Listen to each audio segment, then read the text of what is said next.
선배들이 새내기들한테 장난치는 것 중에 하나가 성균관대학교 유교학교인데 입학식 때 한복 입고 와야 된다. 알죠? 아 근데 중요한 게 저는 한복을 입었어요. 그러니까. 한복을 입었어요. 그러니까 맞아, 지금 이공계가 지금 아주 중요성이 뛰어나고 있는 상황에서 우리 인문 계열이 왜 필요한지를 아셔야 됩니다. 네, 너무 흥분했네요.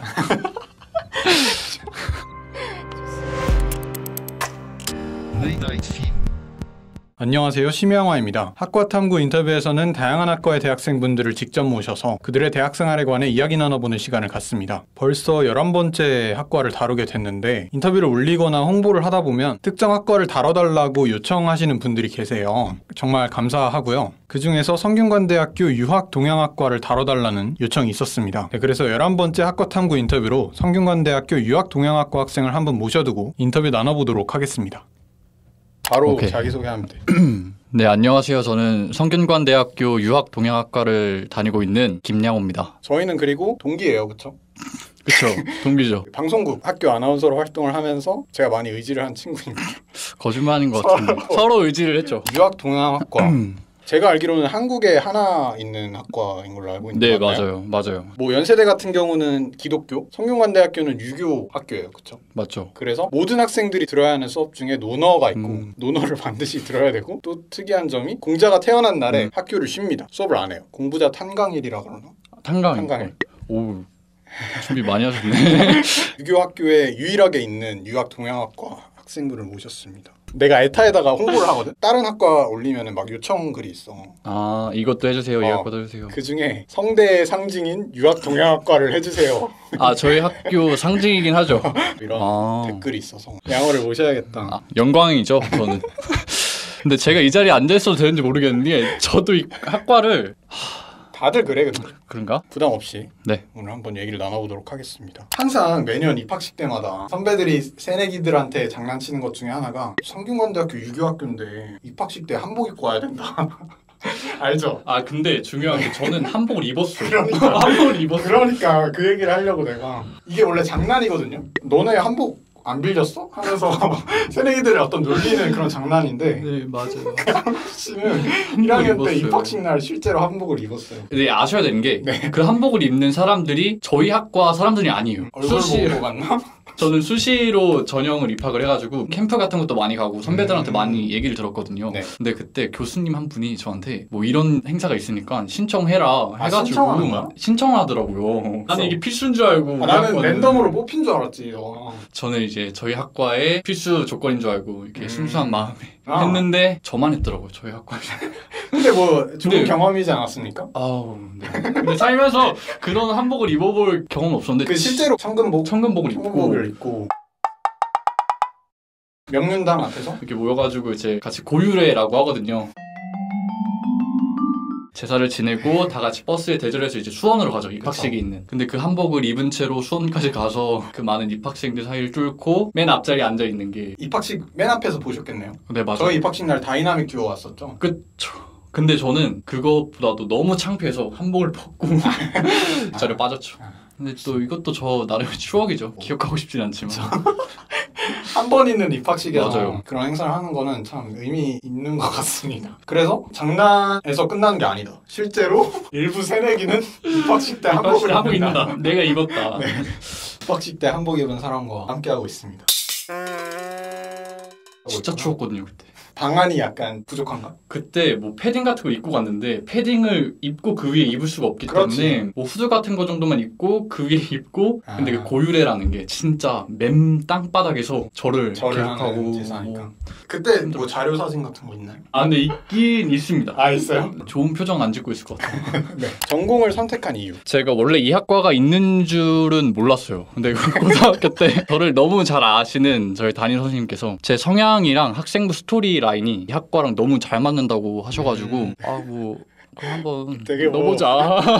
다른 생활을 했나 보네. 맞아요. 아 근데 진짜 학교에서 저는 이거 해라 하면 아 네 이거 할게요. 저거 해라 이러면 아 이거 할게요. 해가지고 만든 학생부로 오게 됐죠. 나쁘지 않은 것 같아요. 학점 공개가 좀 가능하신지. 근데 제가 아직 학점이 완성된 게 아니라 아직 좀 공개가 복구 중이다. 진행 중이기 때문에 아직 1학년 반밖에 안 돼서 그래도 그렇게 나쁘진 않아요. 복구 중이다. 복구 중이죠. 좀 힘듭니다. 유학 동양학과라고 하면은 굉장히 생소해요, 그렇죠? 성균관대학교 학생들도 굉장히 생소하고 다음 학과는 유학 동양학과다라고 친구한테 말했는데 공대의 친구였거든요. 그 율전에서 가장 미스테리로 여겨지는 학과래요. 모든 율전 학생들이 궁금해하는. 그쵸, 맞아요. 저도 좀 미스테리해요.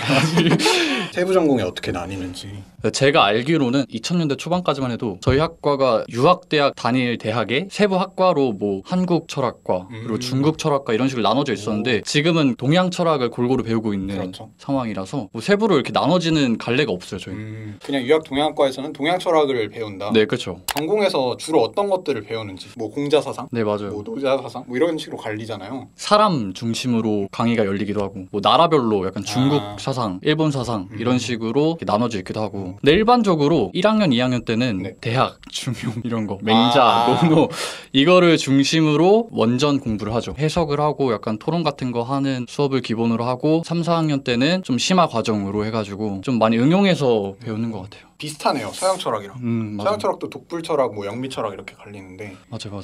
보통의 강의 방식이 어떻게 되는지 제가 추측하기로는 좀 교수님의 일방적인 강의가 좀 주될 것 같은데 어떤가요? 맞아요. 교수님 성향에 정답입니다. 따라서 수업이 바뀌는데 교수님이 한문으로 된 원문을 가지고 저희한테 해석해주고 다른 해석 방향을 리포트로 작성하라 뭐 이런 경우 시험 같은 것도 논술로 이렇게 내긴 하는데 보통 다 일방적인 수업이기도 하죠. 좀 바뀌어야 될 부분이기도 합니다. 제가 봤을 때. 그러면은 뭐 팀플을 하거나 그런 경우도 있긴 한가요? 진짜 저희 학과의 장점이라고 생각했던 건 네. 팀플을 해본 적이 없어요. 저는. 아. 저희 전공 수업으로. 아예? 지금 제가 3학년이면 지금 5학기를 들었는데 한 번도 팀플을 해본 적이 없어요. 개인 플레이 할 수 있는 학과다. 일단 그 사상을 배우고 거기에 대해 자기 생각을 글로 적는 맞죠. 그런 류의 과제가 많구나. 발표 같은 거를 하는 경우도 있는데 혼자서 내 생각을 발표하고 그 후에 이제 수업 시간에 이렇게 토론하는 형식으로 그러면은 만약에 발표로 진행되는 수업이 있으면 맞아. 전 학생이 발표를 전 해야 되는. 학생이 날마다 이렇게 돌아가면서 좀 살짝 부담이 되긴 하는데 발표 날만 지나면 편하죠. 저는 그게 나은 것 같아요. 맞아요. 어차피 발표를 해야 된다면 내 걸 끝내면은 말씀하신 것처럼 마음이 편한 것도 있고 정말 다양한 의견을 들을 수 있으니까 얻어가는 게 많은 것 같아요. 그 방식이 오히려. 시험은 보게 된다면 생각을 적는 어떤 논술형이 그렇죠. 논술형이 많고. 많죠. 퀴즈도 그럼 보나요? 교수님 따라 다른데 저는 한 번도 퀴즈를 다 안 봤어요. 학교를 다녔나 내가? 네, 편하게 학교 다녔네요. 강의 평가를 열심히 보고 맞아요. 신청하는 거 아닙니까? 제가 1, 2학년 때 여러 활동을 좀 하고 싶어가지고 강의 평가를 보면은 그 수업의 성향을 확실히 파악할 수 있어요. 견학을 가는 맞아요, 수업도 맞아요. 있고 아예 그냥 반대로 진짜 나 혼자 열심히 공부할 수 있는 수업이 있어가지고 내 공부 스타일에 맞게 그래서 저는 제 공부 스타일에 맞게 혼자 공부하는 혼자 쪽으로. 공부하는 쪽으로 전공을 그럼 꽤 들었을 것 같은데 지금까지 그 중에서 좀 가장 좋았던 강의 뽑아본다면? 저는 좀 개인적으로 그러니까 한자 이런 거를 해석하고 하는 거에만 그치는 건 좀 아쉬워서 좀 활동적인 수업을 좀 좋아했거든요. 그 중에 하나가 유교 문화 리모델링이라는 수업인데 리모델링 리모델링 이름부터 좀 심상치 않네요. 조선시대 같은 경우를 보면 문화예술이나 혹은 정치나 이 모든 거의 근원이 어떻게 보면 다 유교 사상 그쵸. 유교 국가였으니까. 그렇죠. 그 중에서 유교 문화 리모델링은 약간 건축, 한옥 같은 거나 아 진짜로? 건축 같은 거를 접목을 시켜가지고 거기서 발견할 수 있는 유교 그쵸. 사상들을 그러니까 배우고 음양, 오행 이런 거를 접목해가지고 막 강의를 하고 직접 신기하다. 가서 확인하고 하는데 재밌더라고요. 견학도 갔었나요? 유일하게 재밌던 수업이었어요. 이런 말 하면 안 될 것 같은데 정말 재밌었던 유익했던 수업이었습니다. 리모델링이라 그래서 나는 사상적인 비유인 줄 알았는데 진짜 그 리모델링 진짜 그 건축의 리모델링이었구나. 신기하다. 제가 일단 저희 학과에 대해서 시야가 좁았어요. 우리 학과는 뭔가 옛날 고전만 읽고 해석하고 이런다라고 생각을 했었는데 근데 그걸 약간 계기로 좀 이제 폭이 넓어졌죠. 그러면은 반대로 전공 중에 좀 아쉬웠다 이거는. 근데 지금 듣고 있는 수업 중에 하나가 좀 약간 아쉬운 점이 많아요. 이게 온라인 강의를 지금 하고 있잖아요. 강의 시스템 자체가 좀 원활하게 운영되고 있지 않은 것 같아가지고 앞으로가 어떻게 될지 걱정되는 수업입니다. 견학을 지금 갈 수도 없는 상황이니까 그쵸. 그런 수업은 아예 진행될 수가 진행이 없고. 안 되고 그래서 저는 문학을 배울 때도 사실 어떤 장소성이라는 게 되게 중요하거든요. 문인들이 활동했던 장소에 가거나 그런 견학 수업들이 일부 있는데 시를 배우는 수업을 제가 듣고 있는데 교수님이 로드뷰 로드뷰로 이렇게 아 적극적이시. 원래 견학을 가는 게 예정되어 있었는데 아. 지금 그럴 수 없는 상황이니까 지도 로드뷰를 활용해서 견학. 아 괜찮다. 다 같이 이제 방구석에 앉아가지고 이제 로드뷰를 이렇게 클릭하면서 여기는 뭐 근데 막 그럴 경우에 차 같은 것도 나와가지고 열정적이시다. 엄청. 네, 참 이색적인 풍경들이 많이 이번 학기에 벌어지고 있는 것 같습니다.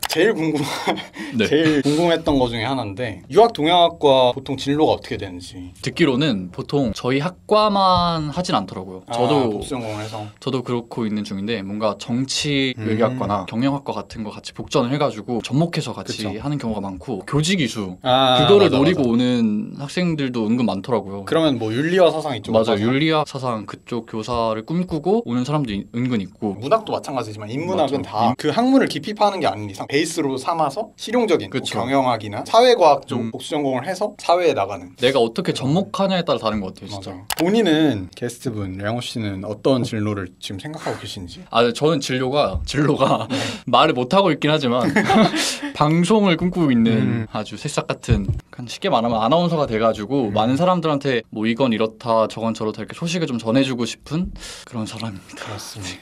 저희 학과에서 배우는 것 중에 하나가 소통 같은 걸 진짜 중요하게 생각하거든요. 그래서 많이 발전해야죠. 같이 이제 방송국 활동을 하면서 진로까지 설정하는 걸 전 옆에서 봤기 때문에. 맞아요. 같이 함께했죠. 제가 꿈을 찾는데 함께한 맞아요. 아주 중요한 사람들 중에 한 명입니다. 네, 저는 뭐 그쪽에 어떤 진로를 삼아야겠다 이런 생각은 끝까지 가지지 않았지만 양호 씨의 그 생각이 변하는 걸 보면서 진짜 진심으로 응원하는 사람 중에. 근데 뭔가 저보다 더 열심히 그쪽에 대해서 하고 있어가지고. 그러니까 유튜브도 하고 있고 이것도 하고 있고 진행도 아주 매끄러워요 지금. 저는 취미로만 영상 만드는 거 좋아하고 해서 하는 거라서.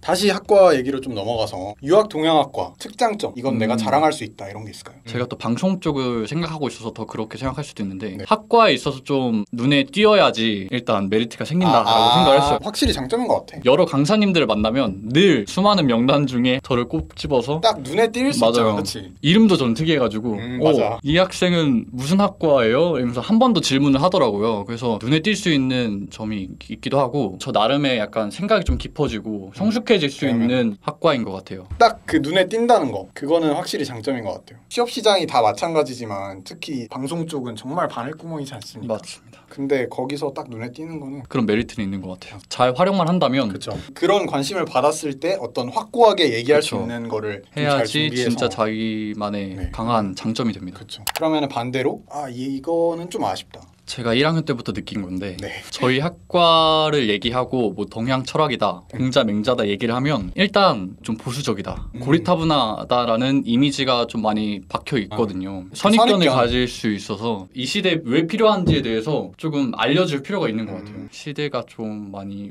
암울하잖아요. 혐오와 갈등 이런 상황에서 인문학 공통의 과제인 것 같아요. 이거는 맞아요. 항상 생각하는 게 문학 고전이나 이런 거를 읽을 때마다 이게 현대에 어떤 의미를 가지길래 우리가 지금 이걸 읽어야 되는가? 그렇죠. 그러니까 이런 방향으로 생각하는 경우가 많은데 그런 게 만약에 미흡하다면은 그런 쪽으로 발전을 시켜야지 앞으로도 의미 있는 어떤 그쵸. 학과로서 존재할 수 있지 않을까. 맞아요. 지금 이공계가 지금 아주 중요성이 뛰어나고 있는 상황에서 우리 인문 계열이 왜 필요한지를 맞아요. 아셔야 됩니다. 네. 너무 흥분했네요. 좋습니다. 그러면은 다시 만약에 입학을 한다면 같은 과를 선택하실 건가요? 제가 질문을 보자마자 웃음을 참지 못하시는데. 이 학과는 굳이 안 와도 되겠다라는 생각을 했었어요. 네. 근데 이 학과의 필요성을 저는 이 학과를 다니면서 느낀 거거든요. 그쵸. 제가 아무리 주변의 친구들한테 이 학과에 대해서 진짜 좋다, 뭔가 진짜 공부하고 나를 알아가는 시간을 갖는 것 같다, 진짜 약간 학문을 배우는 느낌이다라고 100번 말해도 직접 공부를 해보지 않으면 그쵸. 모르거든요. 제가 지금 방송 쪽을 하고 싶어서 방송학과로 진학을 한다면 이 학과를 복수 전공을 할 거라는 생각조차 안 할 것 같아요. 그래서 애초에 다시 그냥 이 학과에 진학을 해서 다른 학과를 접목시키는 방향이 좀 이상적인 것 같아서 이 학과를 잘 선택했다고 생각을 해요. 많이 비판을 했지만 다시 와도 이 학과를 선택할 것 같습니다. 유학 동양학을 배우려는 후배들이 있을 거예요. 네. 아니면 네, 있죠. 있겠죠. 그런 후배들한테 해주고 싶은 말이 있다면? 제가 가장 어려웠던 사전 질문 중에 하나였어요. 근데 솔직히 말하면 이 학과를 1순위로 오고 싶어하는 사람들은 제가 못 봤어요. 주변에서도. 한 번도. 근데 이거를 배우고 나면 내가 살면서 꼭 직업을 정하는 목적으로 대학을 다니는 게 아니라 내 인생을 사는 데 있어가지고 진짜 많은 도움은 되더라고요. 지금 많이 성숙해졌는지는 모르겠지만 제가 그동안 살아온 거를 좀 반성하게 되고 내가 어떤 식으로 인생을 살아야지 올바른구나 라는 저만의 약간 가치관도 많이 생겨가지고 좋고, 가치관과 어떤 삶의 방향이나 지침을 그쵸. 정하는 데 굉장히 도움을 받을 맞아요. 수 있는. 그리고 아까 말했듯이 뭔가 계속 눈에 띄기 때문에 잘 접목을 시킨다면 활용성이 정말 좋은 오히려 학과라고 높은. 생각해요. 맞아. 네. 어차피 인문학을 배우는 학생들이 복수 그쵸. 전공을 해서 취업 시장에 뛰어들어야 한다면 일반적인 어떤 국어 국문학과나 이런 저는 저희 학과를 굉장히 좋아하는데 조금이라도 더 눈에 띌 수 있는 거는 확실히 장점인 것 같아서 네. 물론 눈에 띈다고 다가 아니지만 아까 얘기했듯이 그거를 어떻게 활용하느냐에 맞아요. 따라서 진심을 다해서 열심히 공부를 한다면 후회하진 않을 것 같습니다. 제가 그렇기 때문에. 학과에 대해서 더 궁금하시거나 오늘 음. 게스트 량호 씨한테 더 궁금하신 게 있으면 댓글에 네. 많이 남겨주시고요. 뭐 소감이나 하고 싶은 말 하면서 마무리하겠습니다. 저희 학과에 대해서 생각을 해볼 수 있었던 좋은 기회였던 것 같아요. 내가 왜 이 학과를 선택했나, 이 학과를 나와서 내가 뭐가 장점인가라는 생각을 잘 안 해봤는데 좋은 기회였던 것 같아요. 좀 약간 자부심도 생깁니다. 저희가 방송을 같이 한 적 있나? 아 근데 남남이어가지고 그치. 진짜 방송을 같이 한 적은 이 조합으로 없는 것 방송을 한 적은 저도 맞아요. 기억이 잘 안 나는데 그럼에도 불구하고 사실 같이 한 어떤 짬이 있기 때문에 처음 뵙는 사람이랑도 몇 번 인터뷰를 해봤거든. 아. 그러면은 내가 편집할 때 보면 얼어 있더라고. 나 그때는 못 느끼는데 좀 낯을 가리는 편이잖아. 그래서 맞아요. 오늘은 진짜 확실히 가장 편하게 인터뷰를 한 것 같습니다. 저도 재밌네. 오늘 또 다른 컨텐츠 있으면 자주 불러주시면 좋을 것 같습니다. 네, 그래서 이렇게 성균관대학교 유학동양학과 김양호 씨를 모시고 네. 같이 이야기를 나눠봤습니다. 저는 이제 13번째 학과죠, 벌써. 네. 식품생명공학과 학생을 모셔두고 돌아오도록 하겠습니다. 지금까지 성균관대학교 유학동양학과 16학번 김양호였습니다. 안녕. 안녕. 그럼 카메라를 봐야 되나 너를 봐야 되나? 뭐 상관없어. 아, 상관없어. 편하게 하면 자유롭게? 돼. 오케이. 필터라서 10분이야 최대가. 그래서 중간중간 이렇게 끊어줘야 돼. 일반으로 할 법도 하지 않나? 안 돼. 포기 못해. 왜 아나운서가 되고 싶냐라는 질문을 많이 받으면 진짜 솔직하게 말하면 그걸 딱 집어서 얘기를 못 하겠는 그런 그쵸. 건가? 하면서 제가 즐기는 이 재미가 있어가지고 학원 선생님한테 들었는데 관종인 것 같다. 약간 제가 엄청 내성적이고 아시다시피 그쵸. 그런데 약간 저도 뭐 마찬가지 비슷하잖아요, 사실. 샤이 관종이라고 하더라고요. 샤이 관종이라는 맞아. 걸 처음 들었었는데 맞아요. 약간 이런 일을 즐기고 있어가지고 일단 이쪽을 열심히 하고 있는 상황인데 아직까지 명확하게 어떤 아나운서, 어떤 방송인이 돼야겠다라는 거는 더 찾아가는 준비를 해야 중인 될 거죠. 것 같아요. 그쵸. 네. 유튜브 한다고 하면은 사람들이 원래 저를 알던 사람들은 많이 의아해야죠. 까무라칩니다 정말. 아 영상을 엄청 많이 올리셨더라고요. 제가 본다고 말만 했는데 안 본 영상이 진짜 많더라고요. 안 봐도 돼요? 응원합니다. 안 봐도 되고.